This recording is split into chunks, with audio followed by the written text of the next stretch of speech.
Et salut la team rue des joueurs, ça y est, on y est, on se retrouve pour la vidéo de Noël, tous les matchs qui seront bien entendu décortiqués, ceux du 25 décembre, vous en avez l'habitude, le NBA Christmas Day, 5 matchs donc au programme, que des grosses rencontres, que ce soit dans la conférence Est ou dans la conférence Ouest. Nous allons commencer avec un New York Milwaukee, Denver Golden State, Lakers Celtics, Miami Philadelphie, et nous allons terminer avec un Phoenix Dallas qui est pas mal du tout également pour conclure cette carte. Nous allons partir aujourd'hui avec The Bet qui vous propose au moment de votre dépôt, recevez 100 € de free bet en crédit de jeu non retirable, et vous pouvez en profiter bien entendu avec nos liens qui sont en dessous, et bien entendu renseignez au préalable le code RDJX2 et d'activer aussi les petites cloches sur YouTube pour recevoir toutes les notifications. Vous le savez, on est une chaîne productive avec de nombreuses vidéos, que ce soit au foot, au tennis et là en l'occurrence en NBA. Voilà, on va débuter avec le match, le premier match de ce NBA Christmas Day qui va se dérouler à 18h, et en l'occurrence nous allons avoir un New York Milwaukee, une rencontre qui a eu lieu il y a de ça 48 heures. New York Milwaukee, même à la même horaire, dans le Madison Square Garden de New York. Milwaukee l'a largement emporté dans un match à sens unique. Ça s'est terminé sur un 111-130, une boucherie, vraiment une boucherie ce match. 36 points pour Jalen Brunson et 26 points pour Julius Randle du côté de New York, et du côté de Milwaukee, on va retenir les performances de Chris Middleton à 20 points, Giannis à 28 et Bobby Portis à 23 points. Toujours efficace en sortie de banc Bobby Portis, lui qui a porté le maillot des Knicks. Pour ce match, honnêtement, je vois la revanche de New York. New York aime ce genre de rendez-vous. On le sait, c'est une franchise historique. Elle a l'habitude de répondre présente lors du NBA Christmas Day, et en l'occurrence, je vois vraiment pourquoi pas une revanche des Knicks dans ce Madison Square Garden devant un public en fusion venu en nombre pour l'occasion. Honnêtement, j'y crois. Victoire des Knicks de New York à 2,35 avec temps réglementaire. Denver Golden State, deuxième affiche. Denver Golden State, sur le papier, c'est quand même bien déséquilibré en termes de performances récentes. On le sait, Denver, c'est troisième de la conférence Ouest avec un bilan excellent de 21 victoires pour 10 défaites. Ils sont même montés à la deuxième place récemment devant le Thunder d'OKC. Une franchise expérimentée, comme j'ai l'habitude de le dire de nombreuses fois sur la partie rédac, une franchise qui respire l'expérience depuis son titre acquis l'année dernière.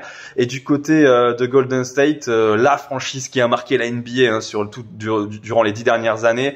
Golden State est une franchise mythique, mais malgré un bilan positif cette année dans la conférence Ouest, ils sont seulement 10e de la conférence avec 15 victoires pour 14 défaites. Pour autant, ils sont en très grande forme, les Warriors de Golden State, et restent sur 5 victoires de rang. Si le succès contre les Celtics de Boston était magnifique, 132-126, derrière ils ont quand même tapé du léger avec 2 fois Portland, une fois Brooklyn, et pour conclure les Wizards de Washington.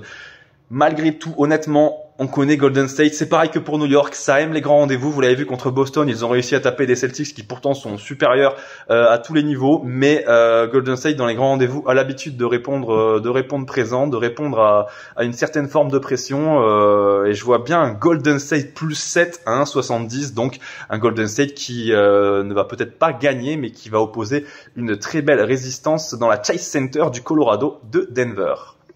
La cinquième affiche, nous allons prendre la direction de la Californie, où les Lakers de Los Angeles vont recevoir les Celtics de Boston. Là, nous avons un match entre les deux franchises les plus titrées de l'histoire de la NBA. 17 titres pour les Lakers, 17 titres pour les Celtics de Boston. Des cotes plus ou moins équilibrées. Nous allons avoir un 2,14 pour les Lakers et un 1,70 pour Boston. Boston qui est actuellement, je vais commencer par Boston pour vous expliquer un peu le cas des Celtics qui sont actuellement dans un road trip dans cette conférence Ouest. Boston est donc leader de la conférence Est. Eux, 22 victoires, 6 défaites, 8 victoires lors des 10 derniers matchs. On le sait, c'est le grand favori auprès des bookmakers cette année, et c'est bien logique. C'est une franchise qui est bâtie pour faire de grandes choses cette année. Et du côté des Lakers, On retrouve certes une équipe qui est 9e de conférence Ouest, qui a un peu de mal depuis sa victoire lors du NBA In-Play-In Season Tournament qui s'était déroulé à Vegas et gagné par les Lakers de Los Angeles devant les Pacers d'Indiana en finale 123-109, mais honnêtement, pourquoi pas tenter les Lakers qui sont très costauds à la maison. Alors oui, les Celtics sont meilleurs, mais du côté des Lakers, Anthony Davis et LeBron James seront là, et les Lakers à la maison, dans la Crypto.com Arena, on est quand même sur du 10 victoires, 3 défaites. C'est du très sérieux, c'est costaud, et je pense qu'en Californie, dans un match, dans un des derniers matchs de LeBron James pour le NBA Christmas Day, je pense que le King est capable d'emporter son équipe vers un magnifique succès.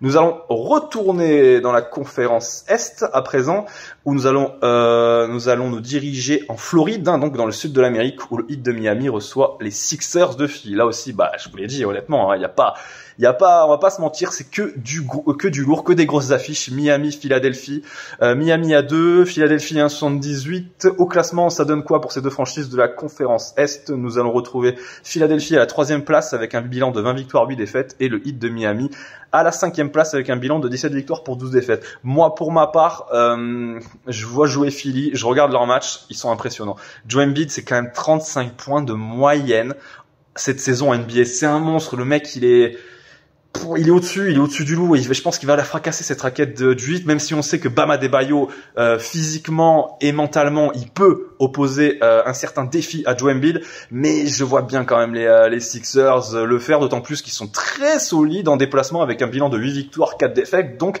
66% de victoires en déplacement.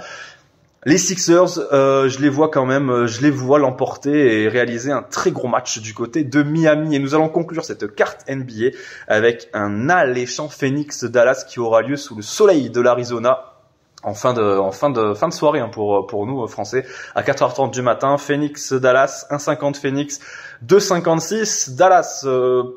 Honnêtement, pourquoi Phoenix a une aussi belle cote, j'en sais rien. Honnêtement, les voir jouer, c'est pas bon du tout. Phoenix ces derniers temps, on le sait, ils ont consenti beaucoup d'efforts à recruter Bradley Beal, et ce dernier pour le moment est blessé, gêné par des blessures, régulièrement à l'infirmerie. Alors, est-ce que Kevin Durant et Devin Booker vont pouvoir porter ces Suns de Phoenix aujourd'hui devant Dallas? Moi, j'y crois moyennement. Dallas qui sera privé de Kyrie Irving, il faut le noter, c'est toujours très important. L'un des meilleurs joueurs, le deuxième meilleur joueur de cet effectif des Mavericks de Dallas. Mais Dallas en déplacement, pour rappel, c'est 9 victoires, 6 défaites, c'est du très costaud, tandis que les Suns de Phoenix sont en négatif à la maison, 7 victoires, 8 défaites. Moi, je pense sincèrement que les Mavericks de Dallas pour une cote à 2,50, ça se joue tous les jours. Voilà, j'en ai terminé.